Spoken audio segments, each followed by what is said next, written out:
करने के लिए हमारे साथ वाईको कैपिटल एएमसी के सीईओ आशीष सोमैया मौजूद हैं। उनसे बात करते हैं। Ashish ji, good morning.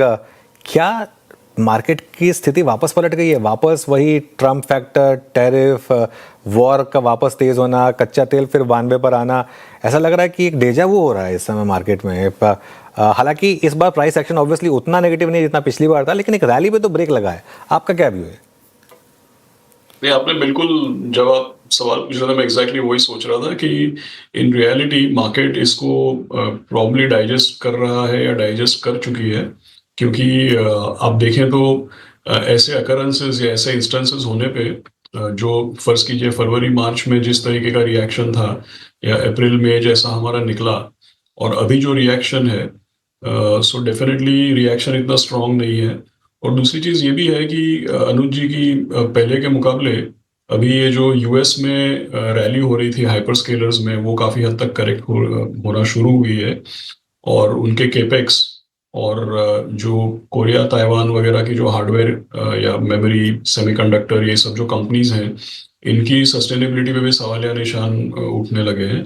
तो आई थिंक वॉर के ऊपर का रिएक्शन और तेल के दामों के ऊपर का रिएक्शन भी थोड़ा म्यूटेड हो गया है। और साथ ही साथ इसका शायद ये कारण भी हो सकता है कि बाहर जो एक तरफा रैली चल रही थी उसके ऊपर कोई ना कोई संशय लोगों को आना शुरू हुआ है। इसीलिए आप ये भी देख सकते हैं कि भाई हमारे यहाँ पे एफआईएस की जिस तरीके की बिकवाली थी उसके मुकाबले अभी के जो नंबर्स देखें आप जुलाई मंथ के, तो हर तरफ से मार्केट में एक तरीके से रेजिलियंस देखने को मिल रहा है। आज दूसरा जो फैक्टर, आज फार्मा पर जो ट्रम्प साहब ने टैरिफ अनाउंस किया, आज एक सेंटिमेंट इम्पैक्ट तो है, नी जर्क है। आप एज अ फंड मैनेजर इस स्पेस में, क्योंकि ये स्पेस काफ़ी स्ट्रांग रही है, बाइंग करेंगे या फिर ये एक बड़ा नेगेटिव ओपन हुआ है? नहीं, हमारे पोर्टफोलियोज में अनुज जी ओवरवेट रहा है हेल्थ केयर का पूरा सेक्टर। और काफ़ी इसमें bottom up ideas, small cap, micro cap, mid cap काफ़ी एक्सपोजर रहा है हमेशा। जो अंडरलाइंग बेंचमार्क है उसके मुकाबले हायर एक्सपोजर ही रहा है। और जहाँ तक मुझे समझ में आता है, ऑब्वियसली काफ़ी लंबे उन्होंने, जैसे 2 साल तक कुछ नहीं होगा लेकिन उसके 1 साल बाद, उसके 2 साल बाद, तो देखिए हकीकत तो ये है कि भाई काफ़ी सारी ये जो पॉलिसीज़ हैं, इसको दो चीज़ें देखें कि एक तो इसको थ्रेट की तरफ से भी देखा जा सकता है। दूसरी चीज़ ये है कि भाई अब वहाँ के जो डिस्पेंसेशन है इसमें बार बार पॉलिसीज में back and fourth changes, negotiation, ये सब हुआ है। और आखिरी चीज़ ये है कि भाई ट्रम्प साहब के टर्म जो है उसके बहुत आगे का डिस्कशन ये यहाँ पे लाया जा रहा है। और हम जानते हैं कि वहाँ पे हेल्थ केयर और ये सब चीज़ों को छेड़ने में किस तरीके की दिक्कतें हो सकती है। तो आई डोंट थिंक कि इसको एक लंबे अरसे के लिए बहुत सीरियसली या बहुत नेगेटिवली लिया जाएगा। मुझे ऐसा लग रहा है कि इसको मार्केट डाइजेस्ट कर लेगी और इसको ज़्यादा थ्रेट नहीं समझना चाहिए, मुझे लगता है। आशीष जी नमस्कार, वीरेंद्र बोल रहा हूँ। मैं बैंक्स पे पहला प्रश्न पूछना चाह रहा था, लेकिन पहले आता हूँ आईटी पर। आईटी जो जून में चला है ना, और जुलाई में जो नंबर्स आए, आपकी आईटी पे प्लेसमेंट कैसी है? कुछ हंटिंग आप लोगों ने mid cap IT, large cap IT में करी या नहीं करी, या फिर आप मानते हैं कि नहीं, that was just a technical play जिसको बाजार खेलने की कोशिश कर रहा था under the shadow of that AI और चिप स्टैक्स कोलैप्स? मीनिंगफुल कुछ आईटी में लग रहा है आपको इस वक्त इन नंबर्स के बाद जो अब तक आए हैं? यस, तो वीरेंद्र जी, एक्चुअली आपको याद होगा हमारी 4 या 5 बार इस पे चर्चा हुई है, कंसिस्टेंटली डिस्कशन हुआ है पिछले 9 महीनों में, 12 महीनों में। और पहले भी आपके इस चैनल पे मैंने बताया था कि भाई जब मैंने कॉन्ट्रा कॉल बताया इसको मे बी लास्ट ईयर, तो शायद थोड़ा जल्दी बोल दिया हमने। उसके बाद तो हमने देखा फरवरी मार्च में काफ़ी पिटाई हुई, लेकिन अब जाकर के आउट परफॉर्मेंस देखने को मिल रहा है। और टू थिंग्स मुझे ऐसा लग रहा है कि एक कहीं ना कहीं पे रियलाइजेशन ज़रूर आ रहा है कि आईटी कंपनीज का involvement, AI enablement, AI transformation, ये सब चीज़ों में अनिवार्य है और इसकी ज़रूरत पड़ेगी। इसमें विनर्स ज़रूर चेंज हो सकते हैं, इनकी नेचर ऑफ टैलेंट जो ये अपनाते हैं ये चेंज हो सकता है, लेकिन आईटीआईटीएस कंपनीज का रोल जो है एआई एनेबलमेंट और ट्रांसफॉर्मेशन में, आई थिंक इसके ऊपर थोड़ा ज़्यादा रियलाइजेशन, थोड़ी ज़्यादा अवेयरनेस बढ़ रही है। सेकेंड, सो और हमारे पोर्टफोलियोज में जैसा मैंने पहले ही बताया है, कंटिन्यूसली आईटी का एक्सपोजर रहा है। जब ज़्यादा आइडियाज़ मिलते हैं तो वो एक्सपोजर ओवरवेट होने लगता है, और बहुत आइडियाज़ अगर नहीं होते हैं तब भी हम लोग रिलेटिवली जो विनर्स हैं या रिलेटिव आउट परफॉर्मर्स हैं इसके ऊपर ज़रूर स्ट्रेस करते हैं। तो अभी का जो सिचुएशन है, हम लोगों के पोर्टफोलियो में आईटी एक्सपोजर बरकरार है। हाँ ज़रूर, इंडेक्स से बहुत ज़्यादा ओवरवेट नहीं है, कंपेरेबल एक्सपोजर है, लेकिन आउट परफॉर्मेंस यहाँ से देखने को मिल सकता है हमको। अच्छा, अब बैंकों पे आपका व्यू क्या है, स्पेशली जिस प्रकार का नंबर एचडीएफसी बैंक देके गया। अब देखिए, कहने को तो ऐसे बैंक के नंबर्स भी थे, इसी सूरत हाल में सबसे अव्वल दर्जे के नंबर रहे, बट कुछ बैंकिंग स्टॉक्स जो कि बड़े अंडर परफॉर्मर रहे हैं बीते 1.5 साल से, वहाँ पे नंबर्स स्टिल खराब। लोग कहते हैं एनआईएम्स, कुछ ऐसे ही नंबर्स पिछली बार एसबीआई ने पेश किए थे जिसको बाजार ने पनिश भी किया। उन नंबर्स के बाद मेरे ख्याल से ऑलमोस्ट 28% रिट्रेसमेंट था एसबीआई में। कैसे अलाइन हैं आप इस वक्त प्राइवेट बैंक्स में इस वक्त आशीष जी, और क्या क्या अप्रोच रखें इस वक्त?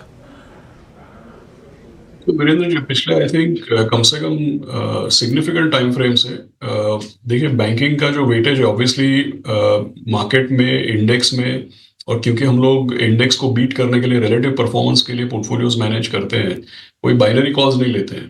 फर्ज कीजिए कि अगर बैंकिंग इंडेक्स का 30% है तो आपको हमारे पोर्टफोलियो में कभी 10% या 60% नहीं मिलेगा, क्योंकि अवर जॉब इज नॉट कि भाई हम बाइनरी कॉल्स ले लें कि भाई ये चलेगा ये नहीं चलेगा। जैसा मैंने आईटी के संदर्भ में भी बताया कि भाई अगर एक सेक्टर मैक्रो बेसिस पे हेडविंडेड है, फिर भी हमारा फर्ज ये बनता है कि रिलेटिव आउट परफॉर्मर्स को चुन के निकाला जाए।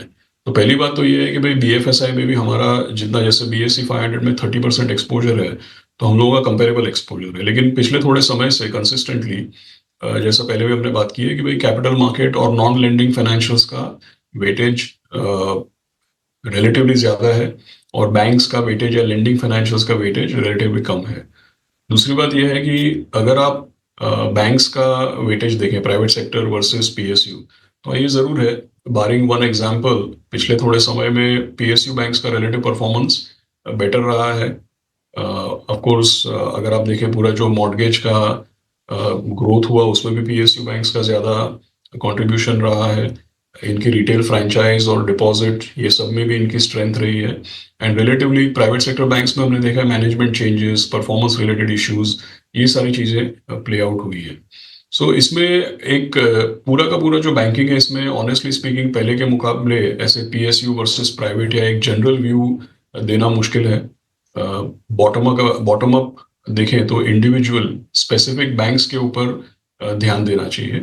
बट ओवरऑल अगर आप मुझे जनरल इम्प्रेशन पूछे, तो फिर भी हमको लगता है कि it is set to outperform. Exposure है हमारा हर पोर्टफोलियो में, और हमको लगता है कि it is attractively compare to its own history, compare to जो हमने फंड फ्लोज और एफआईआईस का पूरा यहाँ पे जो चलन देखा है, ये सारी चीज़ें ध्यान में रखते हुए it is set to outperform. There is definitely उसमें वैल्यू है, पोर्टफोलियोज में हैंडसम वेटेज भी है, और यहाँ से आउट परफॉर्मेंस का पोटेंशियल भी है। But definitely stock specific issues हैं जिसको कंसिडर करना पड़ेगा। ओके, कोई और थीम जो इस समय आप बैक कर रहे हैं, इस समय आप जब फंड में आपको पैसा आ रहा है वो डिप्लॉय कर रहे हैं? तो अनुज जी, दो तीन चीजें जरूर देखने को मिल रही है। एक, कंसिस्टेंटली अगर आप देखें स्मॉल एंड मिड कैप, ये मतलब अभी ऑब्वियसली इसके अंदर अगर आप सेक्टर्स देखें तो जो पूरा का पूरा मैन्युफैक्चरिंग है, इंडस्ट्रियल कंपनीज हैं। क्योंकि देखिए जनरली जब हम स्मॉल कैप बोलते हैं तो सब लोग 251 to 500, that is the regulation कि भाई मार्केट कैप में 251 टू 500 देखना चाहिए। लेकिन अमूमन जैसे अगर हम लोग अपॉर्चुनिस्टिक फंड्स चलाते हैं, फ्लेक्सी कैप फंड्स चलाते हैं, या कोई थीमेटिक फंड्स चलाते हैं, इसमें ये 251 टू 500 मार्केट कैप रैंक तक का रिस्ट्रिक्शन नहीं होता है स्मॉल कैप का। सो जनरली जिसको स्मॉल कैप के आगे अगर कंपनी का मार्केट कैप 5,000 करोड़ 10,000 करोड़ भी है तो माइक्रो कैप बोलते हैं उसको। सो टिपिकली अगर आप देखें तो इंडस्ट्रियल्स, मैन्युफैक्चरिंग, एक्सपोर्ट ओरिएंटेड कुछ थीम्स हैं, ये सारे के सारे जो सेगमेंट्स हैं इसमें डेफिनेटली आइडिएशन हो रही है। दूसरा अगर आप देखें तो स्मॉल एंड मिड कैप में ही, लेकिन डिस्क्रेशनरी कंजम्पशन स्पेसिफिक आइडियाज पे काम हो रहा है। So I think that new ideas की कोई कमी नहीं है। Small and mid cap space अपना काफ़ी, स्पेसिफिकली स्मॉल कैप और स्मॉल कैप के बियॉन्ड जो 500 रैंक के आगे मैंने बताया, वो काफ़ी रिच है अल्फा जनरेशन के लिए। और अगर हम देखें तो परफॉर्मेंस भी, रिलेटिव परफॉर्मेंस भी देखें तो स्मॉल कैप, माइक्रो कैप और ये जो स्पेस है इसका बरकरार है। और जहाँ तक अगर आप रिजल्ट्स भी देखें तो पिछले थोड़े समय से एक फियर रहा है, लेकिन रिलेटिवली अगर आप देखें तो रिजल्ट्स जितना लोग डरते थे उतने खराब नहीं है, और ब्रॉडर मार्केट का परफॉर्मेंस काफ़ी स्ट्रांग रहा है।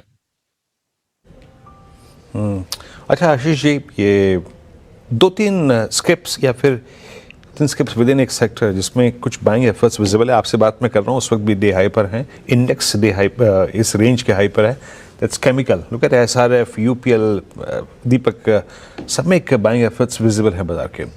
केमिकल में आपकी रीडिंग क्या करिए? एक बहुत ही बड़ा फेज अंडर परफॉर्मेंस का गुजरा मेरे ख्याल से, ऑलमोस्ट लेट 24 से लेकर 25 पूरा स्ट्रगल किया, बट फाइनली आई मीन कुछ बाइंग एफर्ट्स विजिबल हैं।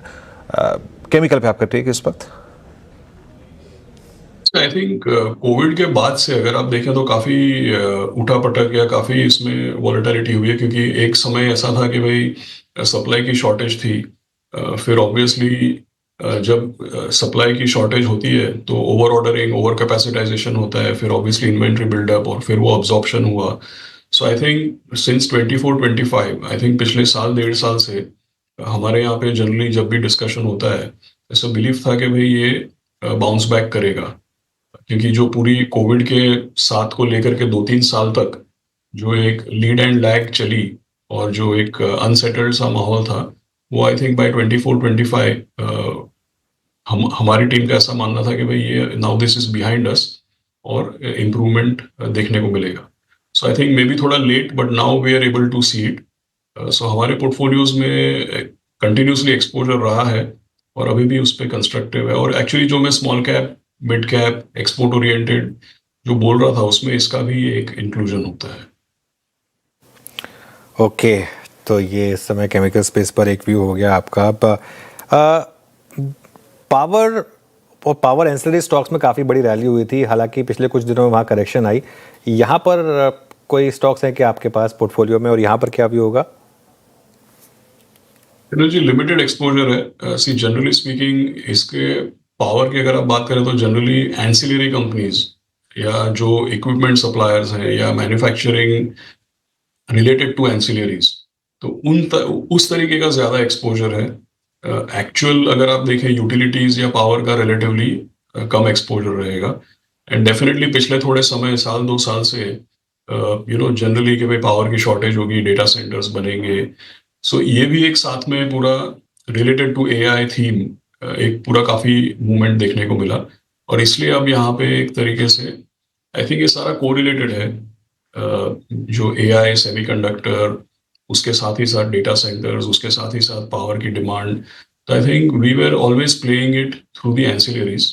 और ये एक तरीके से जो आपको ब्रॉडर करेक्शन देखने को मिल रहा है उस थीम में, आई थिंक उसी का पार्ट बन चुका है ये। ऑलराइट, चलिए, बहुत बहुत शुक्रिया आशीष जी आज हमारे साथ जुड़ने के लिए, अपना समय देने के लिए हमें। आगे बढ़ते हैं अब।